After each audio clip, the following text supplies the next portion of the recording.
Time for the 49ers Rush Podcast. You know, it's funny that a lot of the narratives out there is that, you know, Kyle Shanahan's stubborn. He doesn't change. He doesn't learn. He doesn't adapt. He's always on this. But I don't know. I dive in and contribute a ridiculous amount of time to these roster constructions, and so does the whole team. Shout out to everybody who's helped with this. Like, it's not just me. But I'm just, man, there's like 20, I think I counted, it was like 26 new players on the roster for the start of training camp compared to last year, right? And the biggest pivot that I've seen as far as roster construction goes is going from these redshirt players where you like let the young pups learn for a year and into immediate playing time to, man, 2024 49ers, there is a dynamic shift into backup roles and kind of that not quite starter level to, man, those are veteran jobs. And even the young pups that were in line for those jobs, man, free agency came and they said, nope, we're going vet. And, you know, if you've listened to any of the Shanahan press conferences, he has repeated the phrase, the moment's not too big for them. They've been around. They've proven they could do it in the heat of the moment, in the big game, all these different days. It's come through. And none more important than number 29 on our list, cornerback Isaac Yiadom, brought in on a one-year deal. Now, whenever he got signed, I was like, man, that's interesting because this is an NFL journeyman, ladies and gentlemen. He's been on like a ridiculous amount of teams, going into his 7th season, drafted in 2018. He was drafted he was drafted just a few picks off of after Tarvarius Moore, right? So like if you Contavious Street, same draft. So that's fun. But he's bounced around. Hasn't been good everywhere. He's coming off his best year, and it's not even a full year. But the Niners saw enough to not only go get him, they paid him $3 million. We'll talk about the guaranteed money and all that stuff. Man, they put this dude right into the starting lineup straight out of at minicamp and OTAs. Like, this dude hit the ground at the top of the depth chart, and the 49ers got a lot of depth at cornerback.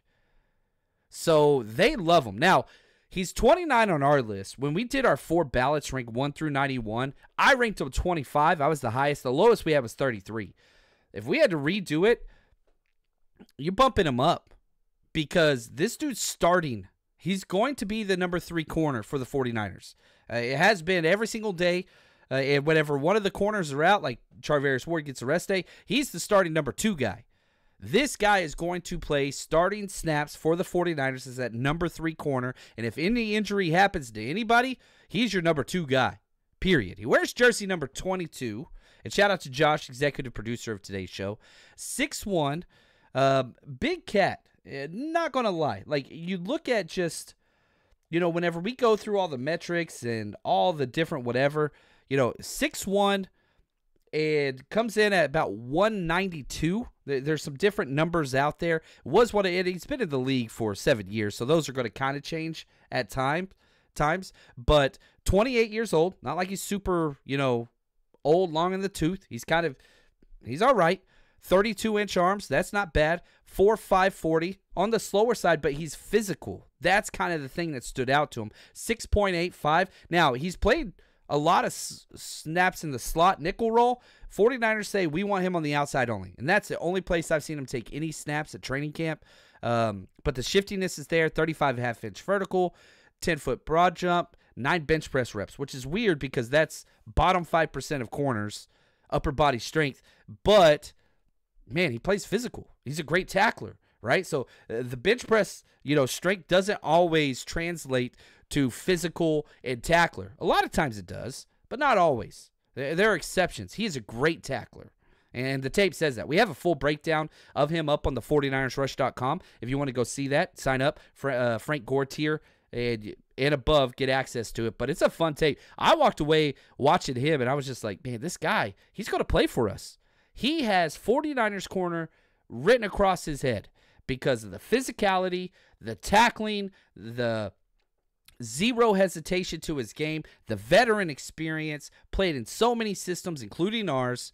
It just makes sense. Now, you plug in all of his measurements into mock draftable. Listen to these names: Asante Samuel, Jacoby Shepard, Corey Webster. Way too many Eagles on that list to make me comfortable, but physical guys. Going into his 7th season, he's from Massachusetts, right? Worcester. He was a 3-star recruit, and finished at Boston College is where his final school was.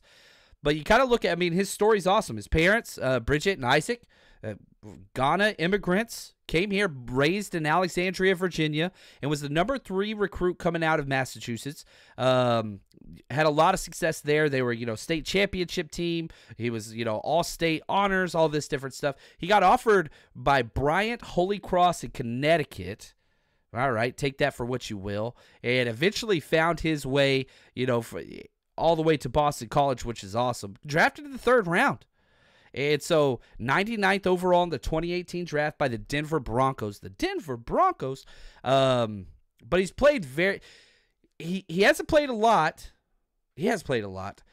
But for somebody that's been in the NFL for 6 years and just got a $3 million contract, you would think this dude started a ridiculous amount. But that's not really the case. He started 28 games in his career. Not a lot. But he started 8 games last year. He's coming off, and so you're buying on a trend. Something clicked whenever you watch that Saints tape, and it's just like, this guy freaking belongs. It's just what it is. Only had 2 penalties last year. And, again, negatives. I could go back and forth. He's only played over 50% of snaps once in his entire career, and that was the 2020 New York Giants. He had 58% snaps. But he's the 49ers' number 3 corner. He's only out there in nickel situations. Now, the 49ers do that about 70% of the time. Can he hold on to that job? Does Renardo Green excel so well that they want to keep Diamador Lenore outside and move Renardo Green inside? That's not going to happen until the bye week. I can tell you that now. And I like Renardo Green. He's been playing well in training camp, but this is Yiadom's job. It really, really is. Now, let's go to Kyle real quick, okay? Because when Isaac Yiadom showed up, he was handed the starting position over Ambry Thomas, Rockison, Darrell Luter Jr., who they drafted last year. He took it. And according to Kyle, he kind of ran with it. Maybe if I hit the right button. He has. He had a really good OTAs. He's been really good at the line of scrimmage. He's been one of those guys, too, that just we just got to know him in the offseason, but so locked in, such a professional, and really stood out in OTAs and picked up where he left off today. That was the start of camp whenever other people were kind of shocked he got those first-team reps. I've been telling you guys all offseason, this dude's going to get the first-team reps, and he did. Now, you look at 782 snaps last season, not bad, 47% of the snaps. 267 snaps on special teams. That's a huge added bonus. His PFF grades last year, check this out, 81.1 overall. That's stellar. 74.7 run defense, stellar. 60 pass rush, that's the neutral grade. Nothing really to see there. 86.4 coverage, amazing. 69.5 special teams, nice with a half added onto it. Whatever. Not great, but special team scores aren't usually as high as defense and offense because there's not that many snaps, so those are not bad. That would have been a top 5 for the 49ers last year. And again, jumped Ambry Thomas, rightfully so, Darrell Luter Jr., and Rockison at the show up. They paid him more, and he has not relinquished it. He has impressed me continuously. So let's go through his NFL journey. Gets drafted in the 3rd round by the Broncos. He's with them for 2 years. Doesn't work out. Goes to the Giants in 2020. That was it. Green Bay 2021. That was it. Goes to Houston 2022. Right? There we go. Then New Orleans the second half of 2022 and 2023. And that's where it finally turned on. That's where the switch flipped or whatever you want to say. That's where everything changed. Now, let's go to the 49ers' new defensive coordinator, Nick Sorensen, on Isaac Yiadom. I think with Ike, he came into the league and he kind of bounced around for a while. But everything we had heard about him and you see is what he's been when he got here. He's kind of self-made, he works. He's very serious. I think when he came to sign, he actually like went and got a workout after he signed. Like I've never seen that. But that's him, and I think that's what's kind of shown up with who he is, and he's very meticulous and the stuff. Oh, my bad. The stuff that showed up later in the year with him and how he competed against a lot of really good receivers. I think it's been awesome that we're seeing that now too. He's very technical, he's very strong, and I think he's a guy that's also, like we talk about Mooney being strong and a tackler, he's got that in his history as well. Like he's a tough guy, he's physical, he plays with his hands, he's violent, he communicates, he sees things before they happen, and that stuff has shown up. And you talk about work ethic. Today I was at training camp this morning, depending on when you watch this, very first player out on the field. Very first one. So he's putting the work in. He's setting the tone. It's a new team. It's a one-year deal. He has seized every single opportunity. Now, has he been like the lockdown guy and on par with Diamador Lenore and Charvarius Ward? No.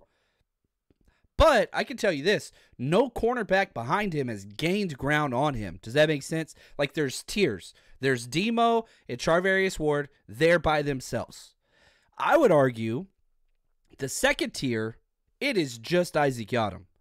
Then there's a gap, and then there's everybody else. And there's a lot there because, I just put out today, I think this is the best cornerback depth by a mile. Might even be the best position room on the 49ers offense or defense. I think running backs, I think wide receivers, and I think corners. I don't have any issues with what's going on in this corner room. It is solid. Now, it's only going to be like this for 1 year because there's 6 cornerbacks on expiring contracts. Diamador Lenore, Charvarius Ward, Ambry Thomas, Rocky Sid, Chase Lucas, Isaac Yiadom. All 1-year deals or last year of their contract. There's only 3 quarters signed through 2025 right now. Samuel Womack, Darrell Luter Jr., and Renardo Green. That's it. Now, obviously, you're going to keep somebody from this group, but who that is, you kind of got to, spin the wheel. Your guess is as good as mine. He's a good player. He really, really is. Now, you look at the contract, 1 year, $3 million, but 1.375 was guaranteed. 1.375. That's $375,000 more guaranteed than Rocky Sin, who got brought in on a little bit lesser contract. And believe it or not, Isaac Yiadom is making the second most money of the entire cornerback room behind Charvarius Ward. He's getting $13 million. Then you got Yiadom getting $3 million. Then it's a bunch of rookie contracts, right? Or 1-year vets like Rocky Sin or Chase Lucas, but they're, again, not getting near as much guaranteed or per year as Isaac Yiadom. The team has spoken. This guy is getting all the shots, and he's looked the part. We had the guy, number 26 last year. I won't throw his name out there, but he came in and didn't look good and had some major issues. Yiadom's looked good. He's played 87 career games. 87. He's got the experience. The coaching staff loves him. The work ethic speaks for itself. This is cool to see. Hey, I don't know how long. This room's sticking together for 1 year, but it's crazy deep, and Yiadom rightfully so belongs at the top. Now, is Renardo Green going to take a spot inside and earn more playing time? I think eventually this year, probably, but that's up to Yiadom to lose that job, and he clearly has it. And if you had to ask me, okay, who's the number 3 starting corner week 1? Dude, I might be at 97%, maybe 98% Isaac Yiadom. Like, it's that high. The confidence level's through the roof. So, glad to have him, and hopefully his journey stops here, and hopefully he stays here. He would be able – this is the type of player that you could get on a discount if, let's say, he fits. You could bring him back next year on the cheap. $3 million this year, but he balls out. You sign him to a 5-year, $5 million deal next year. Like, that's ideal. We'll see if I can cut this clip next year. Maybe that's what it is. But Isaac Yiadom makes this team better. And I can tell you this. I sleep better at night. Knowing that there is finally quarterback, veteran, proven depth with Isaac Yiadom. And if he doesn't pan out or injures, Rocky Sin can step right into that role. Ambry Thomas, I got a lot of faith in. But early in the season, I don't mind. But remember, where were we in the past to where we are now? the 49ers have improved dramatically. And I'm excited to see this guy. That's going to do it for us here on this countdown for number 29. And for the 49ers Rush, we'll just keep counting them down.